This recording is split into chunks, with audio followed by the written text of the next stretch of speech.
Wife and హస్బెండ్ని మనము పరీక్ష చేసినప్పుడు ఎప్పుడైతే ప్రెగ్నెన్సీ గురించి ప్లాన్ చేసుకునే కపుల్స్కి, సో వైఫ్కి వచ్చేసరికి ఫిమేల్ పార్ట్నర్కి మనం చేసే బేసిక్ టెస్ట్లో ఒకటి ఏంటంటే వారి యొక్క బ్లడ్ టెస్ట్, అదే ఏఎంహెచ్ లెవెల్స్ అనమాట. సో ఒక 3D స్కాన్తో పాటు ఏఎంహెచ్ టెస్ట్ అనేది కూడా అడ్వైజ్ చేయడం జరుగుతుంది. సో ఏఎంహెచ్ టెస్ట్ అనేది ఒక చిన్న బ్లడ్ టెస్ట్. సో అది ఏ రోజైనా ఎప్పుడైనా ఇవ్వచ్చు, వాళ్ళ యొక్క సైకిల్తో సంబంధం లేదనమాట. మీ యొక్క ఎగ్ రిజర్వ్ ఉంది ఎలా ఉంది, అలాగే మీ ఫర్టిలిటీ స్కోర్ ఎంత అనేది మీకు తెలుసుకునే అవకాశం ఉంటుందన్నమాట. సో ఏఎంహెచ్ లెవెల్స్ సాధారణంగా న్యాచురల్గా కన్సీవ్ అవ్వాలన్నా లేదా చిన్న చిన్న ట్రీట్మెంట్స్ తోటి లెవెల్ 1 ట్రీట్మెంట్స్ తోటి కన్ఫర్మ్ అవ్వాలన్నా ఏఎంహెచ్ లెవెల్ 2 నుంచి బిట్వీన్ 6 అనమాట. 2 to 6 is the ideal range. Below 2 అనేసరికి లో ఏఎంహెచ్ అంటాం, అబౌవ్ 6 అంటే high AMH. So above 6 or 5.5 above ఉంటే so they are more towards PCOD అనమాట. దాన్ని మనం సింపుల్ టర్మినాలజీలో చాలామంది మాకు బబుల్స్ ఉన్నాయి అని చెప్పి అంటూ ఉంటారు. అజోస్పర్మియా అంటే వీర్యంలో కణాలు లేకపోవడం, దీని గురించి మాట్లాడుకుందాం. సో వీర్యంలో కణాలు అసలుకే లేకపోవడాన్ని అజోస్పర్మియా అని చెప్తాము. ప్రతి 100 మందిలో ఒకరికి ఈ ప్రాబ్లం అనేది ఉంటుంది. సో అజోస్పర్మియా ఎందుకు వస్తుంది, కణాలు లేకపోవడం అనేది ఎందుకు వస్తుంది? సో దానికి 3 కారణాలు విభజిస్తే, ఇప్పుడు ఫర్ ఎగ్జాంపుల్ టెస్టిస్ని మనం ఒక ఫ్యాక్టరీలా ఊహించుకుందాము. బ్రెయిన్ సిగ్నల్ ఇవ్వాలి టెస్టిస్కి స్పర్మ్స్ ప్రొడ్యూస్ చేయమని. ఆ స్పర్మ్స్ దారిలో నుంచి బయటికి రావాలి సెమెన్లోకి. సో బ్రెయిన్ని ఆర్డర్ అని అనుకుందాము.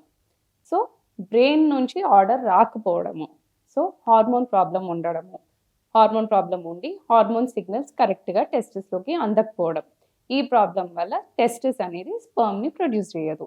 అట్లా కణాలు వీర్యంలోకి రాదు. సో టెస్టిస్కి ఇంజరీ అవ్వడము లేదా వారికోసీల్, టెస్టిస్ చుట్టూ నరాలు అనేది ఉబ్బడం, దీన్ని వారికోసీల్ అని చెప్తాము. ఇది సివియర్ ఫామ్లో ఉన్నప్పుడు టెస్టిస్ నుంచి ప్రొడక్షన్ అనేది జరగదు. ఎర్లీ ప్రెగ్నెన్సీలో సిమ్టమ్స్, సైన్స్ ఏమి ఉంటాయి? సో మామూలుగా ఏంటి అంటే లాస్ట్ పీరియడ్ ఎప్పుడు వచ్చిందో దానికి 4 వారాల తర్వాత ప్రెగ్నెన్సీ అనేది కన్ఫర్మ్ అవుతుంది. అది యూరిన్ టెస్ట్లో.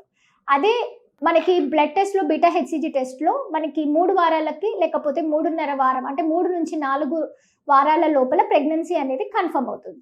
కొంతమందికి ఏంటి అని అంటే ఎగ్ కొంచెం నిదానంగా 1-2 డేస్ లేట్గా ఫామ్ అయినప్పుడు, ఎంబ్రియో అనేది లోపల బయోరేబర్తలు కలిసిన తర్వాత లేట్గా ప్రెగ్నెన్సీ ఫామ్ అయినప్పుడు కొంచెం టెస్ట్ అనేది ఒక వారం తేడా డిఫరెన్స్లో తెలుస్తుంది. సో ప్రెగ్నెన్సీ పాజిటివ్ అయింది అవ్వంగానే అందరికీ సిమ్టమ్స్ అనేది ఉండవు. అంటే వాంతులు అవ్వడము, కళ్ళు తిరగడము అలాంటివన్నీ వెంటనే ఏమీ కనిపించవు. సో ఒక వారం తర్వాత కనిపించే ఛాన్సెస్ ఉంటాయి, కొంతమందికి ఒక నెల తర్వాత కనిపించే ఛాన్సెస్ ఉంటాయి, కొంతమందికి అసలు అలాంటి సిమ్టమ్సే ఏమీ ఉండవు. సో మోస్ట్లీ ఏంటి, ఫస్ట్ ప్రెగ్నెన్సీ కన్ఫర్మ్ అయిందా లేదా అని తెలుసుకోవాలి అని అంటే ఒకటి బీటా హెచ్సిజీ టెస్ట్ అంటే బ్లడ్ టెస్ట్ ద్వారా తెలుసుకోవచ్చు 4 వారాలకి, లేదా యూరిన్ టెస్ట్ అనేది ఒక 5 నుంచి 5.5 వారం లోపల కనుక్కొని యూరిన్లో ప్రెగ్నెన్సీ 2 లైన్స్ వచ్చాయా లేదా అని తెలుసుకునే అవకాశం ఉంటుందన్నమాట.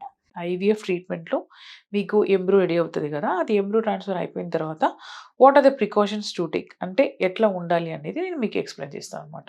సో వన్స్ మీకు ఎంబ్రో ట్రాన్స్ఫర్ అయిపోయిన తర్వాత జనరల్గా మీకు మేజర్గా ఫుడ్ రెస్ట్రిక్షన్స్ అనేవి ఉండవన్నమాట. బట్ జనరల్గా మేము పపాయ, పైనాపిల్ వద్దని చెప్తాము. ఎస్పెషలీ రా పపాయ, రా పైనాపిల్ వద్దని చెప్తాము. ఎందుకంటే అది కొంచెం యూట్రస్ని కాంట్రాక్ట్ చేస్తుంది అనమాట. సో అదే that is the only food is restricted. Otherwise మీకు మేజర్గా ఫుడ్ రెస్ట్రిక్షన్స్ అనేవి ఉండవన్నమాట. చాలామంది నాన్ వెజ్ తినొచ్చా, చికెన్ తినొచ్చా అని అడుగుతారు. ఆబ్వియస్లీ లైక్ చికెన్ అనేది ఇట్స్ అ ప్రోటీన్ అనమాట, మీరు తీసుకోవచ్చు. Even mutton, fish, whatever non veg అనేది మీరు తీసుకోవచ్చు. అండ్ దెన్ మీరు ఫుడ్లో కూడా rice, pulses, whatever green leafy vegetables అన్నీ తినొచ్చు. There is no major food restrictions. And then next important thing అనేది మెడికేషన్స్, అంటే ఓరల్ మెడికేషన్స్ అంటే టాబ్లెట్స్, ఇంజెక్షన్స్ అదన్నీ కరెక్ట్గా తీసుకోవాలి అన్నమాట. What is the ideal or good endometrial thickness for successful pregnancy? So endometrium is the lining of the uterus which is present inside of the uterus. This endometrium has 3 layers: basal layer, intermediate layer and the superficial layer. every menstrual cycle, when you have bleeding, the superficial layers will shed off, and again the endometrial layer will start reforming from the basal layer in the next menstrual cycle. So every cycle, every day of your cycle will have different endometrial thickness. So endometrial thickness, which is ideal, is measured just before ovulation or around ovulation, and good endometrial thickness is between 8 millimeters to 12 millimeters. Anything which is less than 8 millimeters can be considered on the lower side, but majority of the studies would suggest 6 millimeters or 7 millimeter as thin endometrium, and endometrium which is more than 15 millimeters is usually considered as thick endometrium. So endometrium can be thin because of the deficiency of the hormone estrogen in the body. In that case, the supplementation of estrogen may help, but depends upon what kind of fertility treatment you're undergoing and what stage of the treatment you are on. Your doctor will decide the best option.